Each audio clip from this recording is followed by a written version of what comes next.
Bienvenidos a la apertura de las conferencias de la Fundación OSDE del año 2019. Es un gusto recibirlos acá. Como ustedes saben, la Fundación OSDE desarrolla actividades de interés general, culturales, sociales, artísticas y económicas a lo largo del país. Hoy se están desarrollando distintas actividades en distintas provincias del país. Ayer estuvimos con el profesor Felipe Piña en la ciudad de Dorrego con la misma charla que vamos a brindar hoy. Las actividades que realiza la Fundación son de convocatoria masiva, como esta noche, de entrada libre y gratuita. Y la idea es devolver a la sociedad algo de la que la sociedad nos da a la Fundación. Las actividades que realizamos se pueden hacer gracias al auspicio de las empresas que vieron en el principio de la presentación, empresas locales y empresas nacionales, para las cuales les pido un fuerte aplauso por acompañarnos con estas jornadas.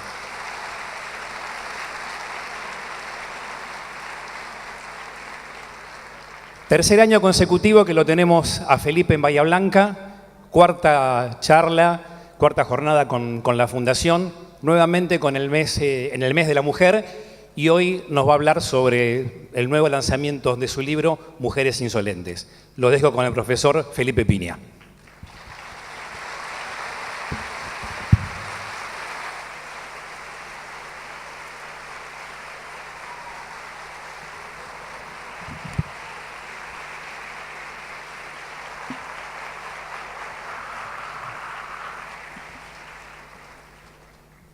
Bueno, muy buenas noches, muchas gracias. Placer estar acá nuevamente. Y bueno, vamos a hablar de mujeres insolentes de la historia, un término que me gusta mucho, que escuché mucho de chico, mocoso insolente, cómo se atreve. Y también lo encontré mucho en documentos coloniales, cuando hablaban de nuestras queridas insolentes, nuestras guerreras indígenas, nuestras luchadoras por la independencia.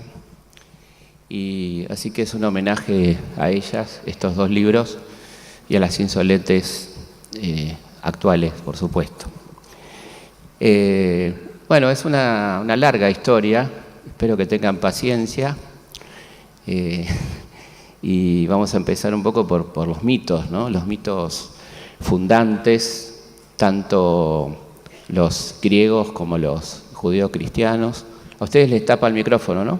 Alex. Corre.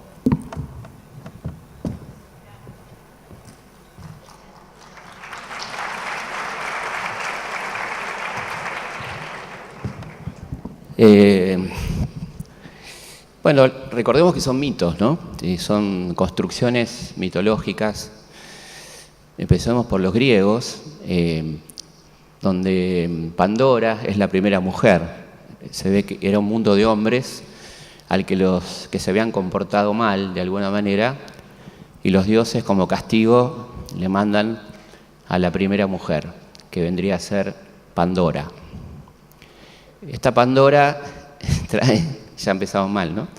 Esta Pandora trae consigo un tema que parece ser exclusivamente femenino, dos temas exclusivamente femeninos parece ser, que son el deseo y la curiosidad. Dos virtudes maravillosas, para mí por lo menos, ¿no? Las quiero para mí, el deseo y la curiosidad, pero parece ser que estaba mal desear y ser curioso. Y entonces se le dice que no tiene que abrir un ánfora, que eso es realmente altamente peligroso, y Pandora desea y quiere abrir ese ánfora, y de ese ánfora salen la enfermedad y la muerte. Por otro lado, dos cualidades humanas también, pero queda en el fondo la esperanza, cosa que se nos dice poco, ¿no? Pero evidentemente el acto de Pandora es empezar a llevar a los hombres por el mal camino, que será una constante en la mitología. Después pasamos al mito judeo-cristiano, donde tenemos Adán, el primer hombre, que poco se dice que Adán tuvo antes de Eva otra mujer, llamada Lilith. Lilith es a diferencia de Eva, Lilith nació con Adán, del polvo, como Adán, Y a diferencia de Eva también, Lilith reclamaba su lugar, sus derechos, le cuestionaba muchas cosas a Adán, que pretendía tener un grado de superioridad, hasta que finalmente Lilith se va, un poco disgustada con Adán, se va al Mar Rojo, y dicen los textos bíblicos que se entrega al libertinaje, Lilith, en el Mar Rojo, un lugar divino, por otra parte, para entregarse al libertinaje. Se los recomiendo. Bueno, ahí entra ahí a tener, dicen, múltiples relaciones y ese tipo de cosas. Y entonces Adán en un momento la extraña y la va a buscar, le dice, volvé, y ella le dice, estás loco, estoy pasando fenómeno acá. Y entonces la tradición dice que Lilith, por todo ese libertinaje, se convirtió en un demonio que devoraba niños, ¿no? En un ser despreciable, y Adán entonces vuelve al paraíso y reclama una nueva compañera, y ahí viene Eva, que tampoco será sencillo el vínculo, y tremendo los problemas de Adán, ¿no? Bueno, por empezar, Eva es lo contrario de Ave. Ave es lo sagrado, Eva es lo profano. Ya hay una cuestión nominal ahí. Y después Eva nace de una costilla de Adán, y por lo tanto más o menos está hecha a su necesidad. Pero igual también Eva tiene esta cuestión femenina del deseo y del mal camino, y vendrá toda la historia de la manzana y este pecado original de la soberbia, ¿no? En esos textos primitivos, bíblicos, la mujer es un ser muy, muy maltratado, y habrá que esperar a Jesús, ¿no? Este personaje históricamente tan interesante, del que sabemos poco. Por lo pronto, una de las cosas que sabemos es que nació aproximadamente en el 5 a.C., lo cual ya es un problema. Pero bueno, evidentemente un ser altamente interesante, que muy por el contrario no tenía ningún planteo misógino, más bien al contrario, incorporaba a su comunidad originaria tan equitativa a mujeres, incluso a una prostituta como María Magdalena, ¿no es cierto? Así que ahí no hay ninguna cuestión de discriminación o algo por el estilo, que sí lo habrá después a partir de los llamados padres de la Iglesia, donde comienza a haber una literatura bastante misógina, que se va a hacer muy fuertemente misógina en torno a la Edad Media, y con la aparición de una institución muy tremenda que fue la Inquisición.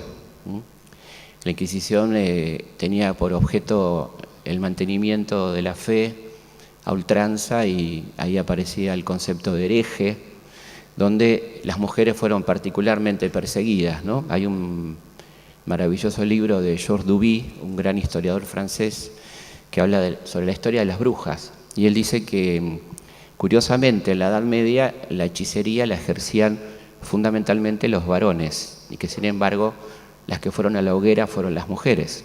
60.000 mujeres quemadas aproximadamente a lo largo de 2 siglos. Y él se pregunta quiénes eran, y averigua quiénes eran estas mujeres quemadas, tanto en la zona católica como en la zona calvinista, protestante, luterana. También fueron quemadas muchas mujeres. Eran básicamente mujeres que eran curanderas, comadronas, gente muy querida en sus aldeas, en sus pueblos, lo que hoy diríamos referentes sociales, probablemente, que competían en la producción de sentido, dice Duby, con el poder eclesiástico, el poder temporal, el poder real, y esto evidentemente molestaba, y la forma de sacarlas del medio era acusarlas de brujas y quemarlas, ¿no? Tenemos un caso muy emblemático en los Estados Unidos de comienzo del siglo XVII, que son las brujas de Salem, mujeres librepensadoras que fueron acusadas de brujería y murieron injustamente. Todas murieron injustamente, pero estas además habían sido calumniadas, ¿no? Y esta situación se agrava fuertemente en la España de los Reyes Católicos, con una moral muy particular, una moral muy rígida, donde evidentemente la sexualidad estaba fuertemente reprimida y donde recordemos que la unidad de los Reyes Católicos era unidad ante todo territorial, pero también religiosa, ¿no? Dos hechos marcan antes de la partida de Colón el año 1492, la expulsión de los judíos y la expulsión y persecución de los moros, ¿no? Esta era un poco la tarea de la Inquisición, combatir a los herejes, y el tema del diferente, el problema del diferente, ¿no? Este contexto, esta concepción tan personal, tan totalitaria, podríamos decir, tan intolerante, es la que se traslada a América a partir de 1492, y es muy fuerte el contraste de culturas tan distintas como la que trae Colón y su gente y la que va a encontrar en la zona de contacto, en la primera zona de contacto, que es la zona de las actuales Bahamas, donde había una absoluta libertad sexual, se vivía muy libremente, la gente andaba prácticamente desnuda, digamos, dice Américo Vespucio, que es uno de los navegantes que viene con Colón, a quien le debemos el nombre de América, como todos sabemos.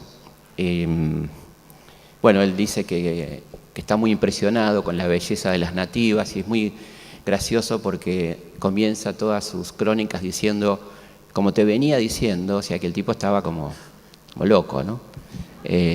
Hablando de los pechos y los cuerpos y la fogosidad y claro, pues esta gente venía de un nivel de represión y de una moral estricta, ¿no? Tremenda, donde la sexualidad estaba tolerada para la reproducción, nada más, ¿no? No era de ninguna manera una cuestión vinculada al placer, lo que se toleraba en esa España de fin del siglo XV. Y en América, evidentemente, la situación era completamente distinta, y ahí comienza entonces también una doble persecución a la mujer indígena, ¿no? Que va a ser perseguida por indígena y va a ser perseguida como un botín de guerra, ¿no? Como un elemento deseado, en esa enorme contradicción de gente que venía a imponer la monogamia y el monoteísmo y practicaba la poligamia, que era lo que estaba establecido en América. Y en este contexto comienza una verdadera masacre, ¿no? Que fue la conquista de América, y particularmente en esa zona que va a ser duramente castigada por la ambición de los conquistadores. Y ahí va a surgir también la resistencia, muy rápidamente. Esta gente recibe de una manera muy hospitalaria a estos recién llegados y terminan siendo fuertemente reprimidos, esclavizados. Y por eso surge entonces en lo que hoy es la República Dominicana y Haití, la primera resistencia encabezada por una mujer que llamó Ana Caona, que fue nuestra primera rebelde, una mujer que era poeta, una sociedad de poetas, como eran los taínos, guarahuacs, una cultura donde una de las costumbres que tenían eran los areitos, que eran concursos de danza y poesía. Y Ana Caona era una gran poeta, una gran poetisa que va a terminar, luego de la captura de su compañero Caonabó, va a terminar encabezando ella la primera resistencia de América, ¿no? En el año 1493. A partir, termina por supuesto quemada, ¿no? Capturada y quemada como bruja, porque una de las cosas que se van a argumentar en los procesos que se le hacen a las mujeres es justamente el de hechicera y bruja, en esta cuestión de la idolatría y todo ese tipo de cosas, ¿no?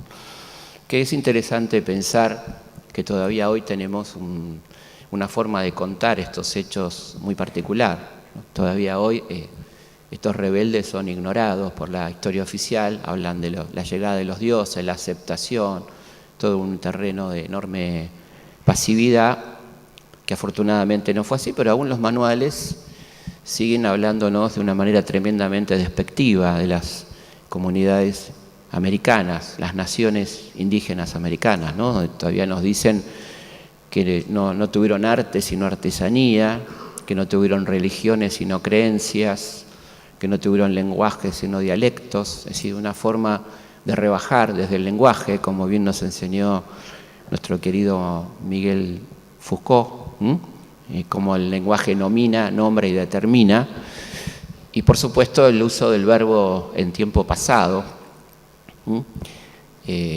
y donde se dice habitaban, vivían, es decir, como si estuvieran todos muertos. Es interesante esta continuidad de cierta pedagogía, ¿no? Y bueno, es muy fuerte lo que comienza a pasar y cómo estas comunidades indígenas y particularmente las mujeres van eligiendo formas de resistencia muy diversas, que van desde del suicidio masivo para no caer en manos de los conquistadores a lo que cuentan los queridos amigos de Divididos en su canción Huelga de Amores, donde hablan de un hecho real ocurrido en Nicaragua en 1523, donde las mujeres deciden, de alguna manera sin saberlo seguramente, imitar a aquella extraordinaria griega Lisístrata, ¿no?, la que promovió la Huelga de Amores. Y esto era evidentemente para evitar que nacieran nuevos chicos esclavos, ¿no? Es una acción de rebeldía muy particular y muy interesante que ocurrió a principios del siglo XVI, entonces en varios lugares, pero la más célebre, seguramente a la que hace referencia a la canción, es la de Nicaragua. Ahí tenemos una enorme cantidad de mujeres rebeldes en esta etapa heroica de la resistencia frente a la invasión. Gaitana, por ejemplo, es una cacique de Colombia que los españoles van a definir como amazona. Amazonas eran unos personajes de la mitología griega, ejércitos de mujeres, comunidades de mujeres, que pueden ver en la película Mujer Maravilla, la última, anteúltima, digamos, donde aparece esta comunidad de todas mujeres, ¿no?, que de alguna manera remite, en algún sentido, a esas amazonas. Las amazonas se llamaban así amazonas porque les faltaba, se amputaban un seno para manejar mejor el arco, digamos, ¿no?, depende si eran zurdas o diestras, cuál se amputaban, y tenían vínculo con los hombres únicamente para quedar embarazadas y solamente tenían hijas mujeres y sacrificaban a los hijos varones. Esto dice la leyenda, ¿no? Y por lo tanto los españoles dicen que la gaitana y sus guerreras eran amazonas y que vivían al lado, en las nacientes de un río muy caudaloso al que llamaron Amazonas.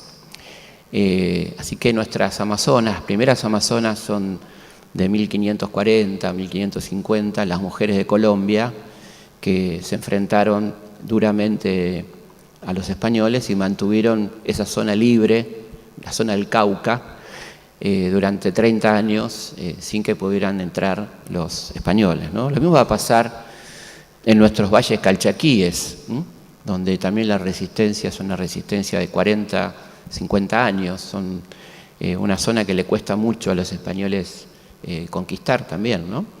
Y desde ya uno podría hablar de las más grandes rebeliones indígenas de América, que fueron la de Tupac Amaru y Micaela Bastidas, su compañera, donde Micaela de alguna manera era de un nivel de liderazgo y conducción igual y a veces superior al de Tupac, su compañero, y de alguna manera desbarata esta frase tan machista: detrás de todo gran hombre hay una gran mujer, ¿no?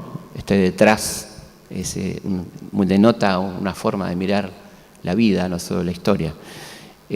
Como sabemos, esa rebelión fue liderada por los dos y ellos dos fueron descuartizados por los portadores de la civilización, como decían, y lo mismo va a ocurrir con Tupac Katari y Bartolina Sisa en Bolivia, la gran rebelión del Alto Perú, primera, estamos hablando de 1781.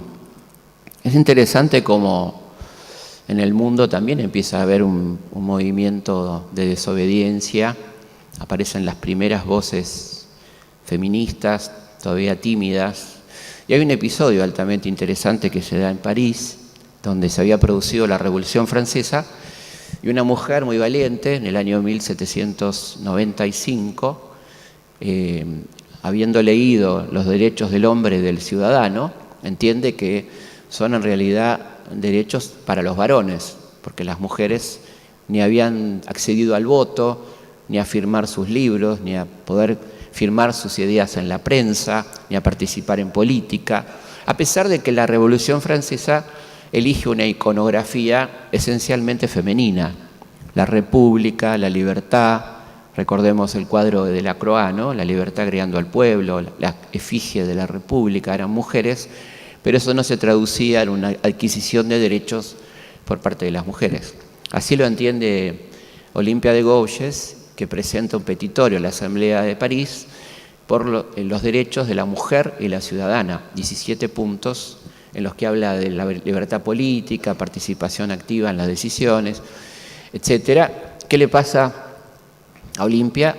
Bueno, la mandan a la guillotina, en ese París revolucionario, liberal, etcétera. Así que faltaba mucho todavía, ¿no? Pero hay algo interesante, me van a permitir que introduzca a un insolente varón en esto, uno de nuestros más grandes personajes, más queribles, que fue Manuel Belgrano, que en el año 1795 exactamente, al mismo tiempo que estaba ocurriendo el asesinato de Olympia, escribe un texto increíble, sobre todo por ser escrito por un varón, que se llama Sobre la igualdad del hombre y la mujer, donde proclama la igualdad absoluta, plantea que la mujer debe educarse en todos los niveles. Recordemos que en Buenos Aires prácticamente no había escuelas para niñas y los padres podían optar entre que la niña aprenda a leer y escribir o solamente a contar. Haciendo el libro Mujeres tenían que ser, encontré un texto extraordinario donde decía que no era bueno enseñarle a las niñas a leer y escribir, porque entonces podrían escribir cartas de amor y leer libros pornográficos. Esto es la mentalidad de un censor, ¿no? La persona normal no pensaría esto, ¿no?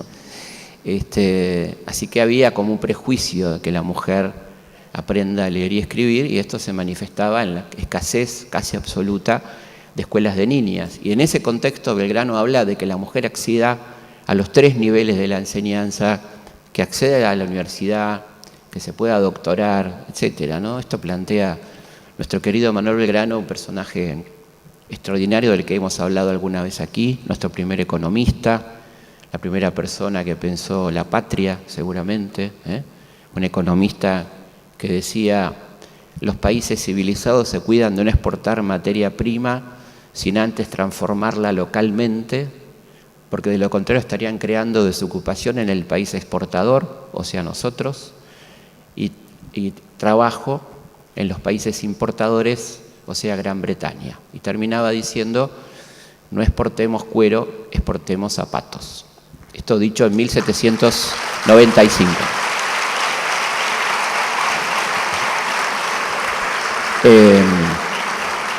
Bueno, este era Manuel Belgrano, que nosotros lo tenemos como el creador de la bandera. Vieron que tenemos esa facilidad para definir a la gente por una sola cosa, ¿no? Resulta que Belgrano nació, creó la bandera y se murió. San Martín nació, cruzó los Andes y murió. Sarmiento nació, escribió Facundo, fundó escuelas, se acabó. Y Mariquita Sánchez, por supuesto, nació, cantó el himno y palmó, ¿no? Creo que palmó cantando el himno, me parece. Cuidado. Bueno, por suerte la vida de la gente es mucho más interesante, más amplia, tiene más que ver con muchas cosas. Y el caso de Mariquita Sánchez es un caso muy interesante, ¿no? De una chica de la alta sociedad colonial que, como entonces regía el sistema por el cual los padres elegían con quién se casaban las niñas, y las niñas no tenían ningún derecho al pataleo, sino que debían aceptar a quién elegían sus padres, que era por una cuestión de conveniencia, alianza familiar u otro tipo de cosas.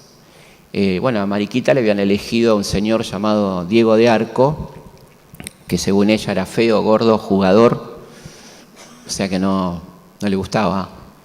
Y estaba muy enamorado de Jacobo Thompson, que era su primo, y por lo tanto decide teniendo apenas 17 años, comenzar a litigar para que la justicia determine con quién ella quería casarse. Y eso lleva su tiempo, pero Mariquita es la primera persona que logra en el Río de la Plata casarse con quien ella quiere, y por eso la conocemos como Mariquita Sánchez de Thompson, ¿no? Yo creo que más importante que cantar el himno esto, ¿no? Primero porque no sabemos si cantó el himno. Es un cuadro del año 1910 que la pone a ella ahí cantando. Ella no menciona mucho el episodio, no dice yo fui la primera que canté el himno, por ejemplo. No pone en su Instagram, aquí me ven cantando el himno. Y bueno, pero creo que ahí sí fue muy interesante porque sentó precedentes jurídicos incluso, ¿no? Sobre la posibilidad de elección de la pareja. Fíjense qué limitada estaba la mujer en aquel momento en que estamos hablando, ¿no? Qué difícil que era todo. Qué difícil era para una mujer, por ejemplo, ser escritora. Estamos hablando de la década del 10 del siglo XIX, cuando la extraordinaria Mary Shelley escribe Frankenstein, este libro del que seguimos viendo versiones y películas y series, escrito en 1818, publicado en 1819, no bajo el nombre de Mary Shelley, porque las mujeres no tenían derecho a firmar sus libros. El libro, que se convierte en uno de los primeros bestsellers de la historia, está firmado por su marido, que por supuesto no escribió una palabra de ese libro, ¿no? Tendrá que pasar tiempo para que Mary pueda finalmente disfrutar de los derechos de autor y de la gloria que le correspondió por la autoría de ese libro. Bueno, así que era todo muy difícil para las mujeres en aquel contexto, ¿no? Y dentro de la revolución, por supuesto, Mariquita tuvo un rol interesante, y fíjense cómo nos cuenta la historia que Mariquita se limitó a recibir gente en su casa. Y estos roles pasivos que le asigna la historia oficial a las mujeres, que son o cosen banderas, o preparan comida, o hacen colecta, o reciben gente. Nada más, ¿no? Por suerte no era así. Imagínense una tipa tan inteligente y guerrera como Mariquita, participando de reuniones con San Martín, con un montón de gente, Pueyrredón, y no decir nada. Bueno, me voy, los dejo solos, ¿no? No, obviamente que no. Pero parece que no conviene contar que la mujer pensaba, que la mujer actuaba. Y bueno, y una forma de participar de la revolución fue la guerra de independencia, ¿no? Tuvimos extraordinarias heroínas, ¿eh? Y antes en las invasiones inglesas también, en este episodio tan increíble de nuestra historia que aparece como minimizado o convertido en un debate gastronómico, si tiraban aceite o agua, cosa fundamental, central, nos cambia la vida, ¿no? Bueno, y ahí teníamos a mujeres muy valerosas, ¿no? Hay un par de mujeres que vale la pena mencionar. Recordemos que la segunda invasión inglesa fueron 14.000 soldados ingleses, ¿no? Para una ciudad que tenía 30.000 habitantes. Estos soldados eran los Highlanders, o sea, los más importantes guerreros que podía mandar la Gran Bretaña. Y la ciudad básicamente resistió con sus milicias, con su gente, con sus mujeres. Y tenemos a dos muy interesantes para nombrar. Cuando anden por el barrio de Belgrano, en Buenos Aires, van a ver que hay una calle que se llama Céspedes, que tiene que ver con una señora llamada Martina Céspedes, que tenía un despacho de bebidas al que acuden 12 oficiales ingleses a pedirle algo de alcohol, y ella les dice que cómo no, que vayan pasando de a uno, que les va a atender. Mientras van pasando de a uno, ella los golpea, los deja atontados, los maniata y los manda a su sótano. Y así captura 12 oficiales ingleses, y que se convierte en la captura más importante de oficiales de todas las invasiones, y por eso Martina Céspedes es la primera mujer que tiene un grado militar en toda nuestra historia. Martina, cuando terminan las invasiones y se produce la rendición de Whitelock, va a entregar 11 oficiales porque su hija se enamora de uno y se produce hay un síndrome de Estocolmo, digamos, y bueno, casamiento mixto, pero bueno, entrega a 11 oficiales ingleses y Martina se convierte en una heroína de las más importantes de las invasiones inglesas, ¿no? Y otra, por supuesto, es Manuela Pedraza, que muchos recordarán por el hermoso disco de Félix Luna, Ariel Ramírez, Mujeres Argentinas. Manuela la tucumana que cantaba nuestra querida insolente Mercedes Sosa, donde habla de esta mujer, que ustedes saben que en esa época los fusiles eran de un solo tiro, por lo tanto los artilleros iban con un niño o con una mujer que cargaba el otro fusil, iba con 2 fusiles, con uno disparaba, el otro se cargaba, y ese era el rol de las mujeres o de los niños que acompañaban, y en ese trance, en medio de la batalla, matan al marido de Manuela y Manuela toma el arma y se lleva para el otro mundo 4 ingleses, con lo cual también se convierte en heroína y en oficial de nuestras armas, de nuestras milicias originalmente, ¿no? Después vendrán las guerreras de la independencia, ¿no? Que son muchas. Seguramente todos conocemos a Juana Zurduy, también por este disco y por otras menciones. Juana era una chica nacida en Chuquisaca, en la actual Bolivia, que era parte de nuestro territorio por entonces y que, bueno, fue una notable mujer que junto a su compañero Manuel Padilla organizaron junto a Güemes y a Belgrano gran parte de las guerrillas del Alto Perú. La palabra guerrilla es una palabra que se usó mucho en aquel momento. Es una palabra que incorpora a nuestra historia a Bartolomé Mitre, cuando tiene un libro muy lindo que se llama Las guerrillas del Alto Perú, que cuenta estas historias de cantidad impresionante de gente que de Cochabamba al sur mantenían a raya a las tropas invasoras españolas. Juana es una mujer que lo da todo por la revolución, una mujer de buen pasar económico, tenía 5 hijos, mueren 4 en medio de los combates, queda en la miseria, en la más absoluta miseria cuando termina la guerra, pierde a su compañero también, ¿no? Y bueno, tiene acciones realmente heroicas y 2 intentos de soborno por parte de las tropas realistas que responde de una manera increíble, donde uno ve en esas cartas la cultura que tenía Juana además, ¿no? Así que una de nuestras grandes también, Juana Zurduy. Y otra menos conocida es María Remedios del Valle, que fue un afrodescendiente, lo que comúnmente decimos una negra esclava, que se incorpora a las tropas de Belgrano y participa en el éxodo jujeño, en Salta y Tucumán, luego en las derrotas, Vilcapugio y Ayohuma, una mujer tremendamente querida por sus compañeros, los que la llamaban Mamá Remedios, la madre de la patria. Y bueno, termina las guerras, ella queda como tantas en la miseria, pidiendo limosna en un templo en Buenos Aires. Ahí la descubre su ex compañero, el general Viamonte, compañero de armas del Ejército del Norte, y pide para ella una pensión y el título de Madre de la Patria, que se le otorga en 1827. Así que una mala noticia para los racistas: nuestra Madre de la Patria es negra, ¿no? María Remedios del Valle.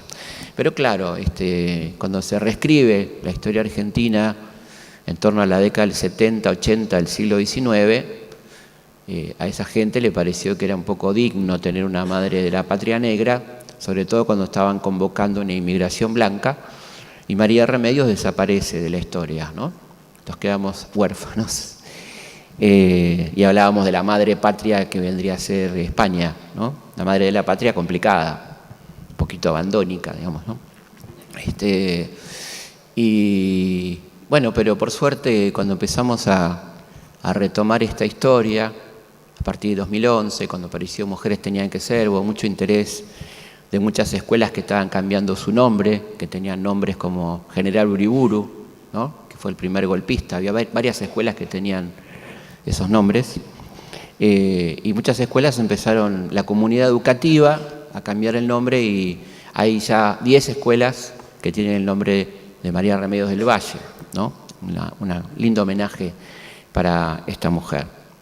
También es interesante pensar en las mujeres escritoras de nuestro país, una tarea muy difícil, periodistas, escritoras, como por ejemplo Juana Manso, que fue una extraordinaria mujer que se dedicó al periodismo inicialmente, periodismo femenino, creando las primeras revistas femeninas y periódicos femeninos de nuestro país.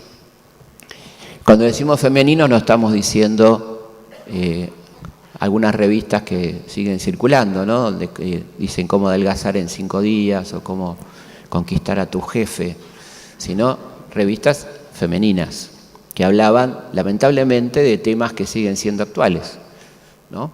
El femicidio, que no se llamaba así en ese momento, el acoso, la diferencia salarial, el matrimonio, el divorcio, todo esto en 1860. Eso hacía Juana Manso, que a su vez escribía libros, novelas, una gran docente, una gran propulsora de la educación popular, una mujer que se interiorizaba mucho por los procesos pedagógicos, lectora de Pestalozzi, bueno, introductora aquí de muchas de las pedagogías modernas, ¿no?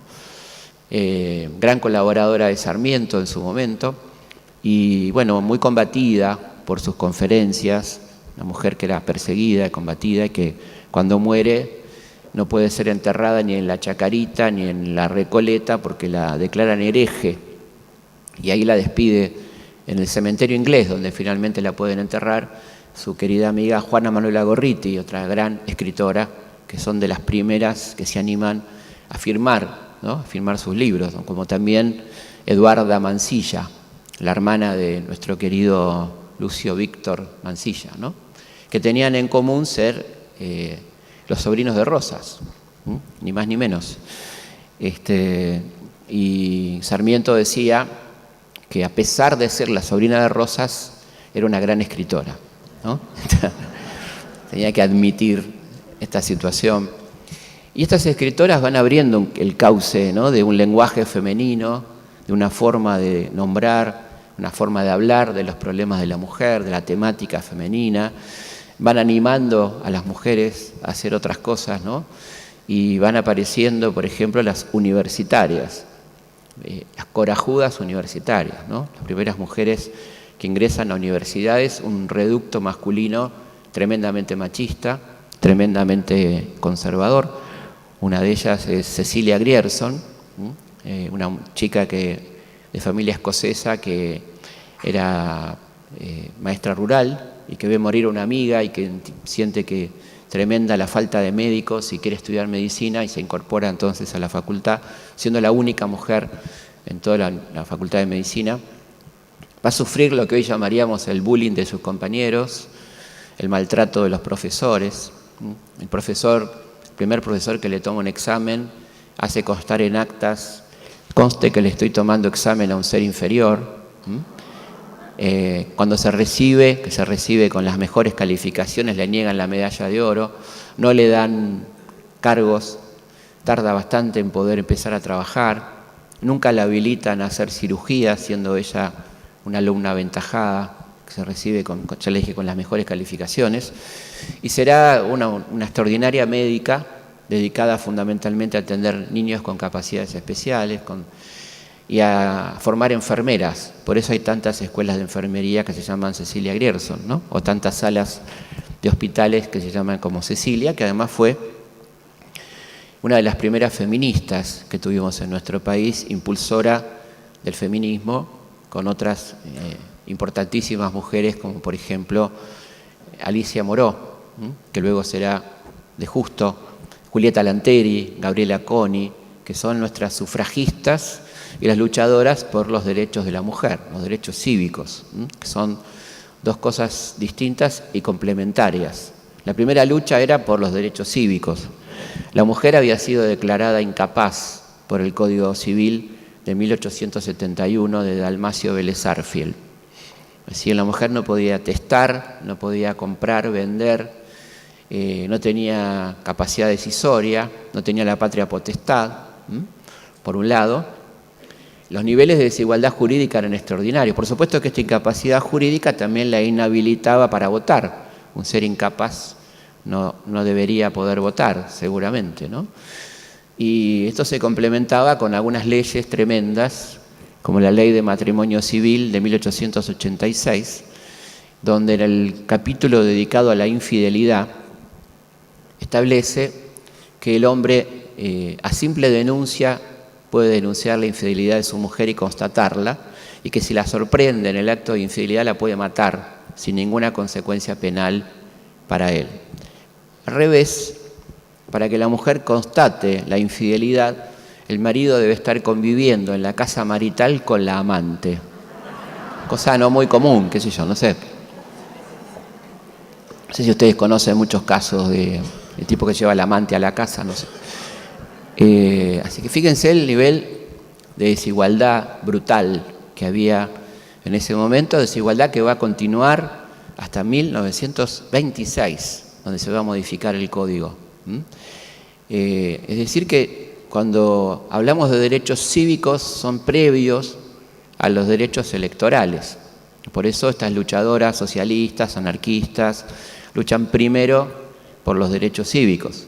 Ahí están codo a codo luchando por los derechos cívicos las anarquistas y las socialistas. Por ejemplo, Virginia Bolten, una gran dirigente anarquista que funda el primer periódico anarquista femenino, llamado La Voz de la Mujer, que tenía como eslogan ni voz, ni amo, ni patria, ni marido, en esa especie de credo anarquista, y que era una revista que hablaba de todos los temas femeninos y bregaba por la obtención de los derechos de las mujeres que estaban conculcados absolutamente. Estas luchadoras particularmente las socialistas, como Julieta Lanteri, por ejemplo, que es una muchacha italiana que se nacionaliza argentina y en el momento en que le dan sus papeles nota que no hay nada que le impida votar, y recurre a un juez y el juez la habilita a votar en las elecciones de 1911, convirtiéndose en la primera mujer de toda América en emitir su voto. Esto hubiera sentado un precedente jurídico, pero en 1912, como todos sabemos, se enseñó la ley Sáenz Peña, que tiene entre sus definiciones un verdadero oxímoron, cuando dice que es voto universal, masculino, obligatorio y secreto, ¿no? Universal masculino es un poquito complicado, ¿no? Hay una especie de contradicción. Es decir, que ese voto ya era claramente masculino y que además se basaba en el padrón militar. Y Julieta, que no era una chica de darse por vencida, pide hacer el servicio militar para estar en el padrón, cosa que por supuesto no acepta. Las socialistas van a recurrir a sus compañeros varones que estaban en la Cámara de Diputados, Mario Bravo, Juan B. Justo, Alfredo Palacios, para presentar anualmente proyectos de ley por el voto femenino. Y es muy interesante cómo la bancada socialista va a presentar más de 14 proyectos de ley de voto femenino y inclusive en 1932, en plena década infame, van a lograr aprobarla en diputados. Pero cuando pasa a Senado, vieron que se complica en el Senado la cosa, ¿no? Es otra, no sé si por ahí son ideas mías, ¿no? Bueno, y en el Senado el debate es realmente de película.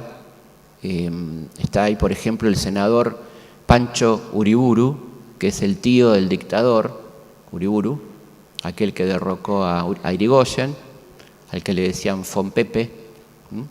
Ya está todo dicho, ¿no? Bueno, y Pancho Uriburu dice en la sesión del Senado que Dios no quiere que la mujer vote. Se ve que el tipo tenía algún contacto que nosotros no. Yo por lo menos no sé. No tanto para que él me hable, yo le puedo hablar, pero que él me hable a mí y me diga, la mujer no tiene que votar. Y le dijo a Pancho que la mujer no tenía que votar. Entonces todo el mundo, aún los cómplices, ¿no? Le preguntan cómo era eso. Entonces el tipo explica que, como todos sabemos, a partir del pecado original, Dios castigó a Eva a pagar con sangre su pecado, y por eso la mujer menstruaba. ¿Y qué pasaba si el domingo de elecciones la mujer estaba con el periodo? Evidentemente era antinatural que la mujer vote, y más que darle un derecho le estábamos creando una complicación a la mujer, ¿no? Entonces, por eso era que Dios no quería que la mujer vote. Bueno, estas cosas se escucharon de este calibre, más o menos, y finalmente, por suerte, el Senado fue mejorando, ¿no? Y bueno, no se aprobó la ley y habrá que esperar, por supuesto, hasta que Evita, de la que vamos a hablar después, en 1947, pueda volver a plantear el debate y se apruebe la ley de voto femenino, que es muy importante recordar a todas las previas, incluso a las sanjuaninas, ¿no? Las sanjuaninas que a fin de la década del 20 logran votar, son las primeras mujeres argentinas que logran votar en una elección provincial por una reforma constitucional que va a quedar anulada lamentablemente con el golpe del 30. Son las primeras mujeres después de Julieta que pueden votar. Así que es una larguísima lucha, ¿no? La de la obtención de derechos, la de poder votar, todo esto es realmente una enorme complejidad que tienen que afrontar las mujeres, ¿no? Y en torno a estas épocas es interesante nombrar también a una mujer muy interesante, que fue Salvadora Medina Honrubia, que fue la mujer de Natalio Botana. El diario Crítica tuvo un rol muy importante, era el diario más vendido del país. Botana era una persona tremendamente poderosa, ¿no? En el mundo de las comunicaciones, de los medios, y tuvo un rol muy importante en el derrocamiento de Uriburu. Hizo campaña contra Irigoyen, pero bueno, cuando se produce el golpe, Botana es metido preso, ¿no? A pesar de haber sido un importante instigador del golpe de Estado. Él y su mujer van a la cárcel.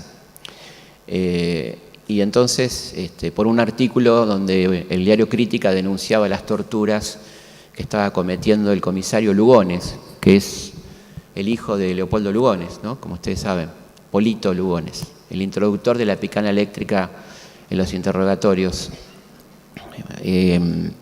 Bueno, entonces esa investigación lleva a que Uriburu clausure el diario y lo meta preso a él y a su mujer.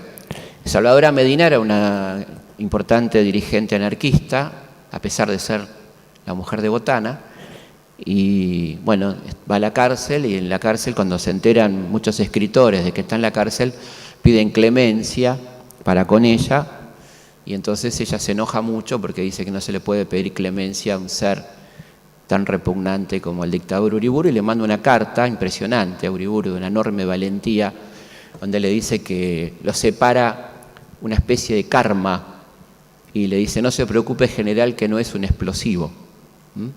Se burla de la ignorancia de este personaje y le dice: le cruzo la cara desde este oscuro rincón de mi prisión, ¿no? Una mujer extraordinariamente valiente, Salvadora Medina Honrubia, en ese contexto tan particular de los años 30, ¿no? Donde van a surgir aquellos tangos sociales, los tangos de Discépolo, de Dante Linchera, ¿no? Que hablan de la situación tremenda de miseria y crisis de los años 30. Y ahí tenemos a un personaje muy impresionante, que es Tita Merello, que comienza en esos años a cantar y a ser actriz. Ella misma se definía como insolente, usaba mucho la palabra insolente, que le gustaba la insolencia.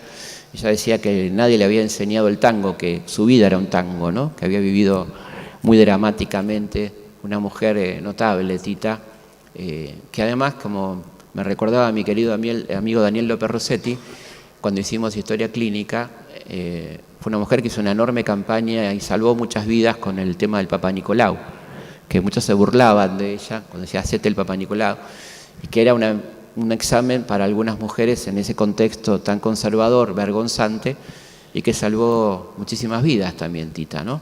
Y también un poquito después comienza, en torno a los 30, a hacerse conocido una mujer extraordinaria que también rescato en el libro, que es Nini Marshall, que fue nuestra primera cómica, la primera mujer que escribía sus propios libretos, con una mirada muy femenina del humor y una gran admiradora de la lengua castellana, una tipa que era una especie de filóloga aficionada, que jugaba mucho con el doble sentido de las palabras, un poco lo que después hizo Lelutier, ¿no? Digamos, ahí hay un antecedente, o el negro Fontana Rosa, esta cosa de la polisemia y los personajes de todo tipo, ¿no? La pobre, la rica, la mucama, la alta sociedad, la polaca, la italiana, o estas cosas que hizo Nini, que fue una mujer maravillosa, ¿no? Y en torno al peronismo, yo creo que hay dos personajes antagónicos altamente interesantes, ¿no? Por un lado, Evita, que es quien finalmente logra la sanción de la ley de voto femenino, que se concreta en 1951, la primera elección nacional, donde el 90% de las mujeres votan, que están en el padrón, y que además es interesante cómo nos cuenta la historia oficial el episodio. Dicen, las mujeres pudieron votar, falta un renglón fundamental, y pudieron ser electas. Entraron al Parlamento 62 parlamentarias mujeres, 62, entre senadoras, diputadas, diputadas provinciales, intendentas. Es decir que, fíjense que ahí también aparece el relato pasivo, ¿no? Solamente votan, no, votan, se empoderan, participan, son diputadas, son senadoras, ejercen el poder, ¿no? A partir de ese momento. Bueno, un personaje impresionante, Evita, uno pierde dimensión de que esta chica murió a los 33 años, ¿no? Su vida fue muy corta, su vida política fue cortísima, brevísima, 4 o 5 años nada más. Y bueno, una vida dedicada básicamente a los demás, con todo lo que se le quiera decir, pero algo que no se le puede negar es su compromiso absoluto con nosotros, ¿no? Con los niños, los ancianos, la salud pública, con ese extraordinario personaje que fue Ramón Carrillo, ¿no? Un gran sanitarista. Tuvimos 2 grandes sanitaristas representantes de los 2 grandes partidos populares argentinos, ¿no? Tuvimos a Ramón Carrillo, el padre de la salud pública argentina, el primer ministro de salud pública que tuvimos, cuando teníamos un ministerio de salud. Y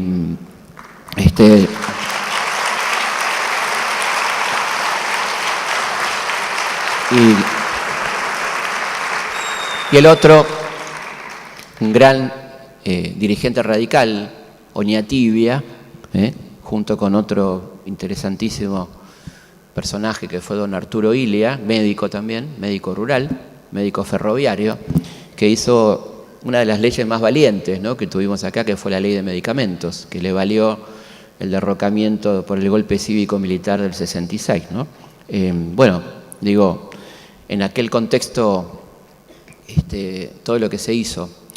Y del otro lado, una mujer que por supuesto era enemiga de Evita, que era Victoria Ocampo, que incluso estuvo presa durante el peronismo, durante un par de meses, y que fue una gran transgresora, una mujer que de mucha fortuna, era Ocampo, o sea, tenía doblemente el apellido Ocampo, y muy transgresora para la época, no estamos hablando de principios del siglo XX, fue la primera mujer en fumar en público, la primera en tener carnet de conducir, una mujer que se enamora durante su luna de miel, pero no de su marido, cosa que es muy original,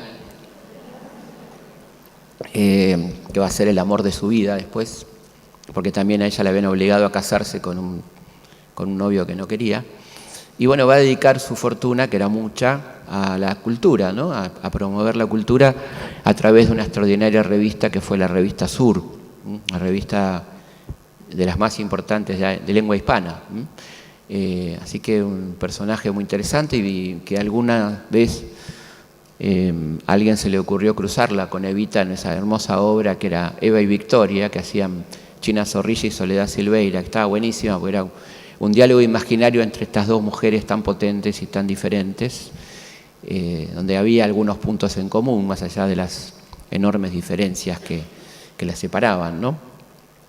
Así que es interesante, por eso me pareció lindo incluirlas a las 2 tan distintas, pero a la vez Victoria también fue una mujer que luchó mucho por el feminismo, ¿no? Ella creó la Unión de Mujeres Argentinas y combatió fuertemente a un intento de Uriburu de retrotraer la ley antes del 26, o sea, volver a la mujer incapaz, ¿no? Y eso, hubo una campaña muy fuerte de la cual Victoria formó parte en aquel año 1931, ¿no?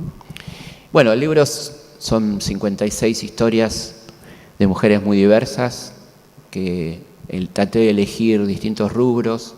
Hay poetas como la querida Alfonsina Storni, tan querible personaje, mujer que fue maestra, actriz, vendedora de tienda, todo esto para poder escribir su extraordinaria y hermosa poesía, ¿no? Una poesía potente.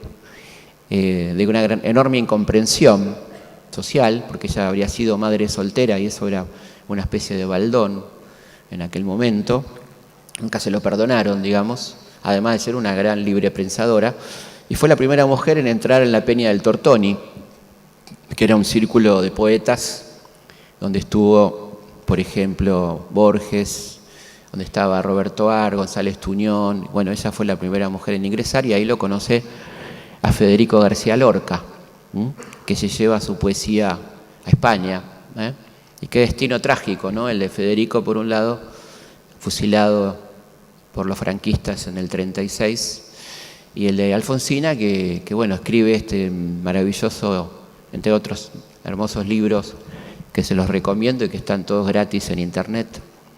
La inquietud del Rosal, donde habla de la incomprensión de la sociedad, ¿no? A los distintos, a los diferentes, a los que no se suman al rebaño, dice ella, ¿no? Que no quiere ser parte del rebaño, que no tiene nada contra el rebaño, pero que ella no quiere estar en el rebaño, ¿no?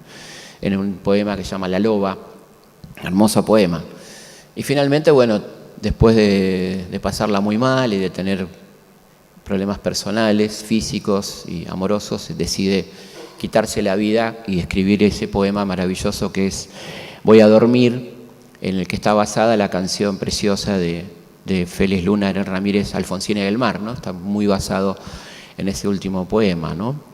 Donde evidentemente ella habla de que se dedicaron más a juzgarla que a entenderla, a esta extraordinaria mujer que fue Alfonsina Storni. También hablo de Alejandra Pizarnik, ¿no?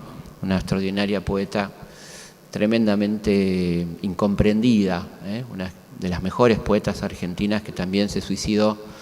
Alejandra, un ser muy frágil, muy sensible, como muchas, y también de nuestra queridísima, creo que cada vez más ponderada, María Elena Walsh, una hermosa persona que tuvo que soportar también mucha mirada por arriba del hombro por su elección sexual, por su opción sexual, y que hizo tanto, ¿no? Por la cultura argentina. Creó un género, el género de la canción infantil prácticamente, con esas maravillosas canciones, pero también canciones muy comprometidas, que luego en ese famoso disco que llamó Los Ejecutivos, que incluía canciones que durante la dictadura se convirtieron en verdaderos himnos, ¿no? La oración a la justicia, como La cigarra, cuántas veces me mataron, cuántas veces me morí, sin embargo estoy aquí resucitando. Gracias doy a la desgracia porque me mató tan mal, y seguí cantando. Esto escribió María Elena Walsh y sirvió de himno en aquellos momentos tan tremendos que pasamos los argentinos. María Elena es una mujer extraordinaria que tiene infinidad de temas, canciones, poemas, y que fue una de las insolentes también de nuestro país. Y bueno, el libro termina con Azucena Villaflor, que fue la fundadora de Las Madres, una mujer que murió justamente en ese contexto de la dictadura, buscando a sus hijos, y que ella misma fue desaparecida por el capitán Astiz, que se infiltró en la fila de Las Madres, ¿no? Así que es un recorrido, como verán, muy amplio, muy diverso, donde uno lo que ve claramente es cómo le costó a la mujer hacer lo que quiso, cómo sigue costando y cómo seguimos todavía escuchando barbaridades cotidianamente en la prensa, cuando leemos que un femicidio está traducido como fue hallada muerta, cuando se busca en las redes de la víctima sus elecciones sexuales, o cuando se pregunta cómo estaba vestida, ¿no? O qué hacía de su vida, todavía seguimos con una mentalidad que nos recuerda aquella cuestión de preocuparse por el deseo y la curiosidad que tenían los primitivos, ¿no? Yo creo que una de las cosas potentes de la mujer es el deseo, que ha hecho tanto por la humanidad, ¿no? Y yo creo que ojalá todos podamos ser deseantes, ¿no? ¿Desde cuándo el deseo es una mala palabra? Y creo que la mujer tiene el deseo a flor de piel en todos los sentidos del término, y es una cosa de la que tenemos que aprender mucho los varones seguramente, ¿no? Así que bueno, es dos libros dedicados a ellas, porque este libro nació en las escuelas, argentinas, en mi recorrido por muchas escuelas del país, hablando con el público más lindo que tengo, que son los pibes, las pibas y los pibes.